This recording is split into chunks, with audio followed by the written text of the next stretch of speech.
রবীন্দ্রনাথ ঠাকুর 1861 থেকে 1941 ছিলেন আধুনিক বাংলা সাহিত্যের অন্যতম শ্রেষ্ঠ রূপকার, কবি, ঔপন্যাসিক, সঙ্গীত স্রষ্টা ও দার্শনিক।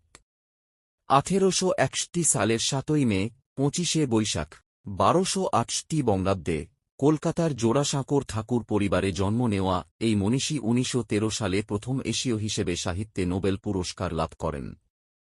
তিনি গীতাঞ্জলি কাব্যগ্রন্থের জন্য এই সম্মাননা পান এবং শান্তিনিকেতনে বিশ্বভারতী বিশ্ববিদ্যালয় প্রতিষ্ঠা করেন। রবীন্দ্রনাথ ঠাকুরের জীবনী সংক্রান্ত প্রধান তথ্যাবলী। জন্ম ও পরিবার। কলকাতার জোড়াসাঁকো ঠাকুর বাড়িতে জন্ম। বাবা মহর্ষি দেবেন্দ্রনাথ ঠাকুর এবং মা শারদা সুন্দরী দেবী। শিক্ষাজীবন। প্রথাগত বিদ্যালয়ের শিক্ষায় অনাগ্রহী ছিলেন, বেশিরভাগ শিক্ষা ঘরেই সম্পন্ন হয়।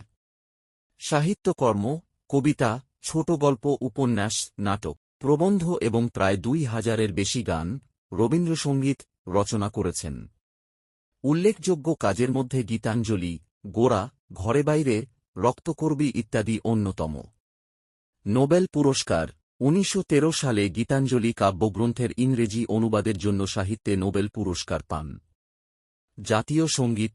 ভারত জনগণমন ও বাংলাদেশ আমার সোনার বাংলা, এই দুটি দেশের জাতীয় সঙ্গীত তাঁরই রচনা। বিবাহ।